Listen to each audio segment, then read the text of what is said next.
जय श्री राधे, जय श्री श्याम। नमस्कार दोस्तों, स्वागत है आप सभी का मेरे YouTube चैनल आर के भक्ति ज्ञान में। भक्तों, आज की वीडियो में हम आपको आंवला नवमी पर सुनी जाने वाली कथा, अक्षय नवमी पर सुनी जाने वाली कथा सुनाएंगे। तो सभी भक्तजन हमारी कथा को श्रद्धा भाव प्रसन्न चित्तमन से सुने। जो भक्त हमारे चैनल पर नए आए हैं, जिन्होंने अभी तक हमारे चैनल को सब्सक्राइब नहीं किया, वो हमारे चैनल को सब्सक्राइब करें, वीडियो को लाइक करें और कमेंट में विष्णु भगवान की जय अवश्य लिखें। आंवला नवमी प्रतिवर्ष कार्तिक माह के शुक्ल पक्ष की नवमी को आंवला नवमी के रूप में मनाया जाता है। धार्मिक शास्त्रों के अनुसार इसे अक्षय नवमी भी कहा जाता है, क्योंकि इस दिन किया गया कोई भी शुभ कार्य अक्षय फल देने वाला होता है, यानी उसके शुभ फल में कभी कमी नहीं आती। इस दिन आंवला के वृक्ष की पूजा करके उसके नीचे बैठकर भोजन करने का बड़ा महत्व है। आंवला नवमी के दिन भगवान श्री कृष्ण ने वृंदावन गोकुल की गलियां छोड़कर मथुरा प्रस्थान किया था। अतः संतान तथा पारिवारिक सुखों की प्राप्ति के लिए आंवला या अक्षय नवमी पर यह व्रत रखा जाता है। इस साल आंवला नवमी अक्षय नवमी 10 नवंबर 2024 को यानी आज पड़ रही है। तो आइए भक्तों, हम आपको कथा सुनाते हैं। आंवला नवमी के व्रत के समय यह कहानी जरूर सुने। इसके अनुसार एक राजा था, उसका व्रत था, वह रोज सवा मन आंवले दान करके ही खाना खाता था। इससे उसका नाम आंवलया राजा पड़ गया। एक दिन उसके बेटे बहू ने सोचा कि राजा इतने सारे आंवले रोजाना दान करते हैं, इस प्रकार तो एक दिन सारा खजाना खाली हो जाएगा। इसलिए बेटे ने राजा से कहा कि उसे एक तरह दान करना बंद कर देना चाहिए। बेटे की बात सुनकर राजा को बहुत दुख हुआ और राजा रानी महल छोड़कर बियाबान जंगल में जाकर बैठ गए। राजा रानी आंवला दान नहीं कर पाए और प्रण के कारण कुछ खाया नहीं। जब भूखे प्यासे रहते हुए 7 दिन हो गए, तब भगवान ने सोचा कि यदि मैंने इसका प्रण और सत्य नहीं रखा तो इसका विश्वास चला जाएगा। इसलिए भगवान ने जंगल में ही महल, राज्य और बाग बगीचे सब बनवा दिए और ढेरों आंवले के पेड़ लगा दिए। सुबह राजा रानी उठे तो देखा कि जंगल में उनके राज्य से भी दुगना राज्य बसा हुआ है। राजा रानी से कहने लगे, रानी देख, कहते हैं सत मत छोड़ो, सुरमा सत छोड़या पत जाए। सत की छोड़ी लक्ष्मी फिर मिलेगी आए। आओ ना धोकर आंवले दान करें और भोजन करें। राजा रानी ने आंवले दान करके खाना खाया और खुशी खुशी जंगल में रहने लगे। उधर आंवला देवता का अपमान करने व माता पिता से बुरा व्यवहार करने के कारण बहू बेटे के बुरे दिन आ गए। राज्य दुश्मनों ने छीन लिया, दाने दाने को मोहताज हो गए और काम ढूंढते हुए अपने पिताजी के राज्य में आ पहुंचे। उनके हालात इतने बिगड़े हुए थे कि पिता ने उन्हें बिना पहचाने हुए काम पर रख लिया। बेटे बहू सोच भी नहीं सकते थे कि उनके माता पिता इतने बड़े राज्य के मालिक भी हो सकते हैं। सो उन्होंने भी अपने माता पिता को नहीं पहचाना। एक दिन बहू ने सास के बाल मूतते समय उनकी पीठ पर मस्सा देखा। उसे यह सोचकर रोना आने लगा कि ऐसी सा मस्सा मेरी सास के भी था। हमने ये सोचकर उन्हें आंवले दान करने से रोका था कि हमारा धन नष्ट हो जाएगा, आज वे लोग न जाने कहाँ होंगे।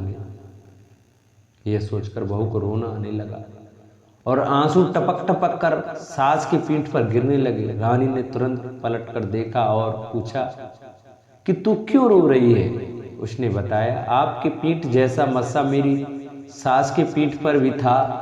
हमने उन्हें आंवले दान करने से मना कर दिया था, इसलिए वे घर छोड़कर कहीं चले गए।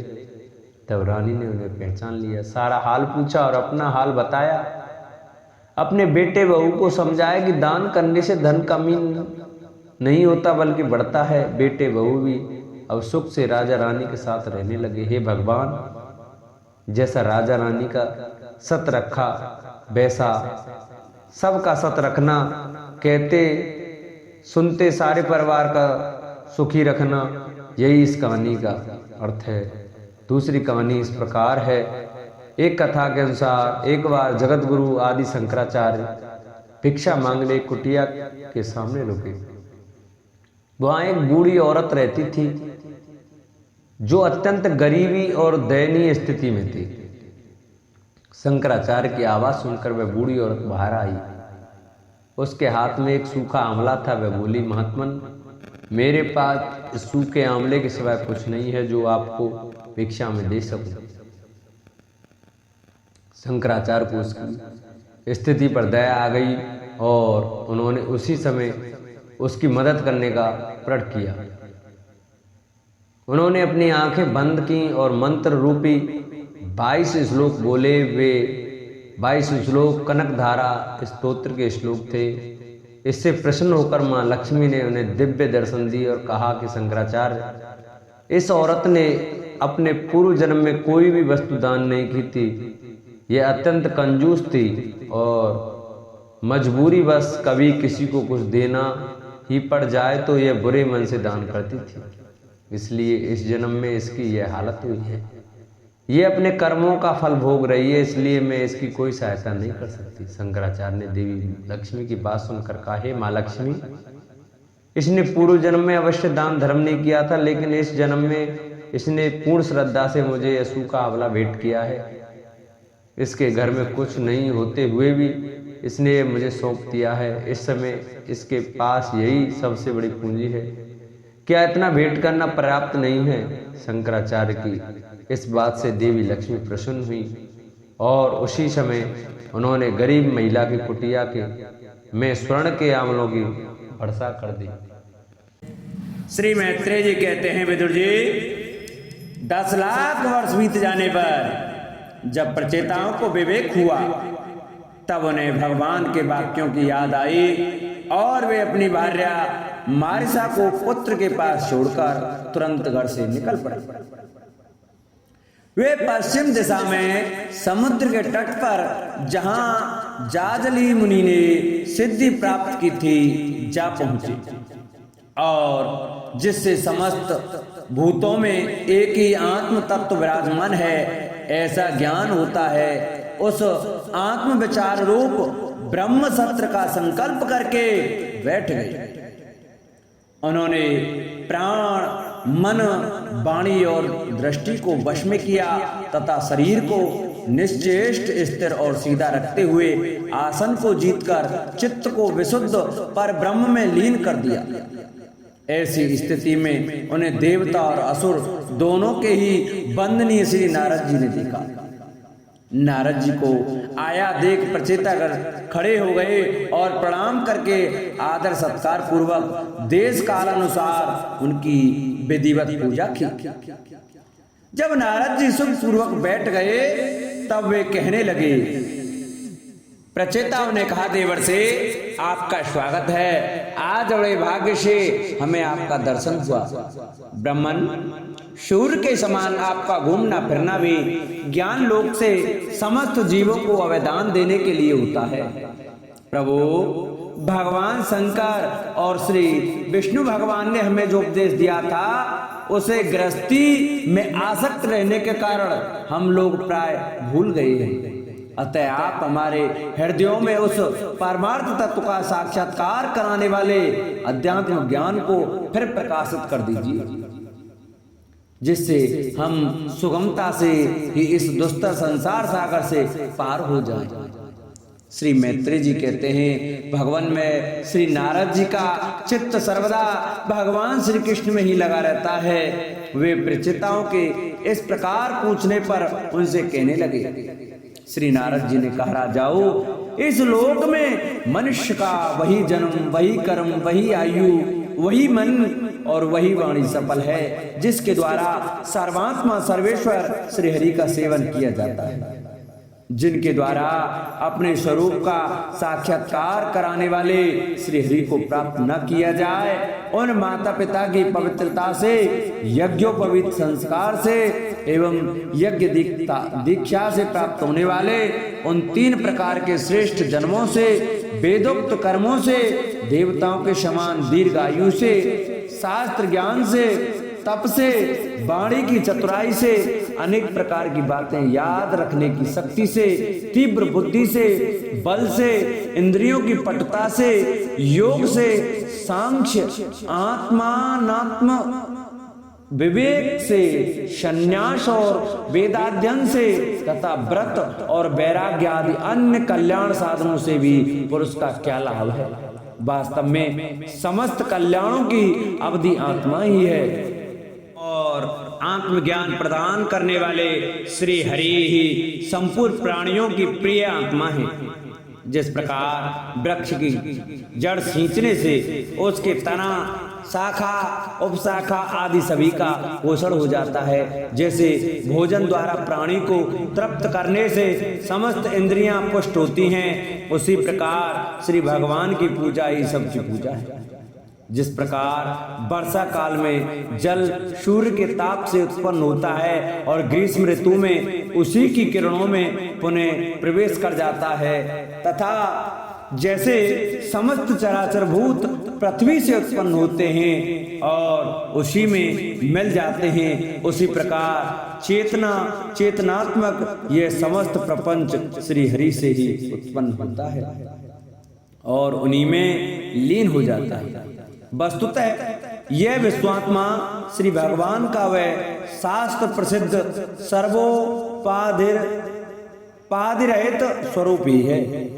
जैसे सूर्य की प्रभा उससे भिन्न नहीं होते, उसी प्रकार कभी कभी गंधर्व नगर के समान स्फुरित होने वाला यह जगत भगवान से भिन्न नहीं है, तथा जैसे जागृत अवस्था में इंद्रियां क्रियाशील रहती हैं किंतु सुसुप्ति में उनकी शक्तियां लीन हो जाती हैं, उसी प्रकार यह जगत सर्ग काल में भगवान से प्रकट होता है और कल्पांत होने पर उसी में लीन हो जाता है। स्वरूपतः तो भगवान में द्रव्य, क्रिया और ज्ञान रूपी त्रिविध अहंकार के कार्यों की तथा उसके निमित्त से होने वाले भेद ब्रह्म की सत्ता है ही नहीं।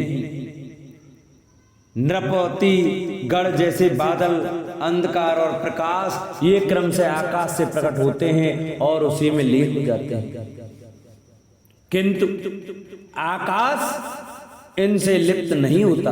उसी प्रकार ये सत्व, रज और तमोमयी शक्तियां कभी पर ब्रह्म से उत्पन्न होती हैं और कभी उसी में लीन हो जाती हैं। इसी प्रकार इनका प्रवाह चलता रहता है, किंतु इससे आकाश के समान असंग परमात्मा में कोई विकार नहीं होता। अतः तुम ब्रह्मादि समस्त लोकपालों के भी अधीश्वर श्री हरि को अपने से अभिन्न मानते हुए भजो, क्योंकि वे ही समस्त देहधारियों के एकमात्र आत्मा है।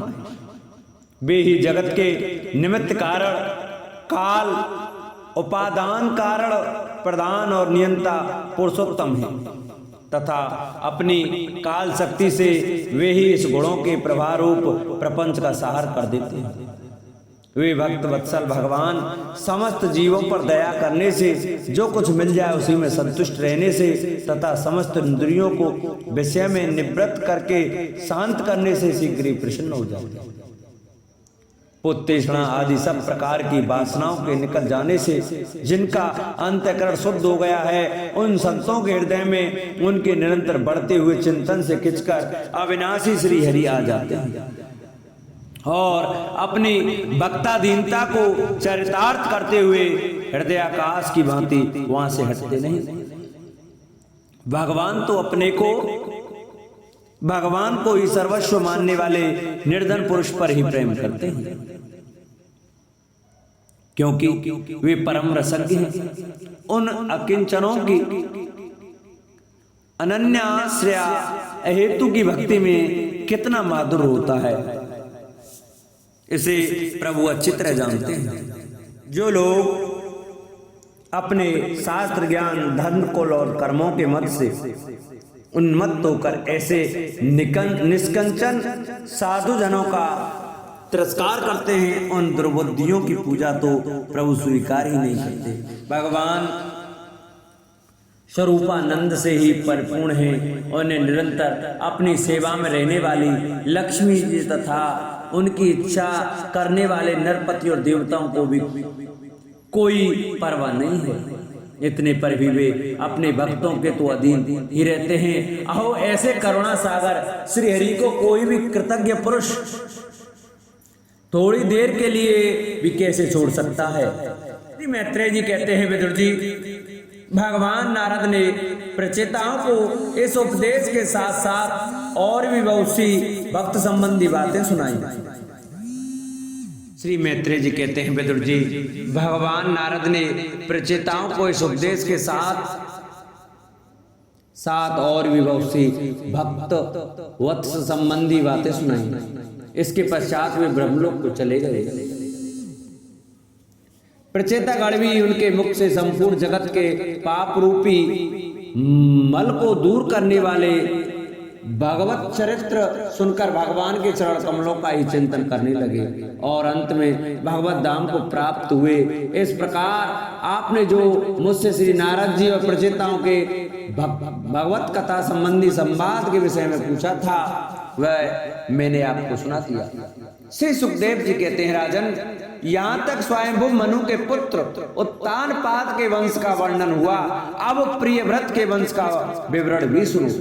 राजा प्रियव्रत ने श्री नारद जी से आत्मज्ञान का उपदेश पाकर भी राजभोग किया था तथा अंत में संपूर्ण पृथ्वी को अपने पुत्रों में बांटकर वे भगवान के परम धाम को प्राप्त हुए थे। राजन, इधर श्री मैत्रेय जी के मुख से यह भगवत गुणानवाद युक्त पवित्र कथा सुनकर विदुर जी प्रेम मग्न हो गए। भक्ति भाव का उद्रेक होने से उनके नेत्रों से पवित्र आंसुओं की धारा बहने लगी तथा उनके हृदय में भगवत चरणों का स्मरण करते हुए अपना मस्तक मुनिवर मैत्रेय जी के चरणों में रख दिया। विदुर जी कहने लगे, महायोगिन, आप बड़े ही करुणा में हैं। आज आपने मुझे अज्ञानांधकार के उस पार पहुंचा दिया जहां अकिंचनों के सर्वस्व श्री हरि विराजते हैं। श्री सुखदेव जी कहते हैं, मैत्रेय जी को उपयुक्त कृतज्ञता सूचक वचन कहकर तथा प्रणाम कर विदुर जी ने उनसे आज्ञा ली और फिर शांत चित्त होकर अपने बंधुजनों से मिलने के लिए वे हस्तिनापुर चले गए। राजन, जो पुरुष भगवान के शरणागत परम भागवत राजाओं का यह पवित्र चरित्र सुनेगा, उसे दीर्घ आयु, धन, श्रेयस, क्षेम, सदगति और ऐश्वर्य की प्राप्ति होगी। बोलो भागवत भगवान की जय।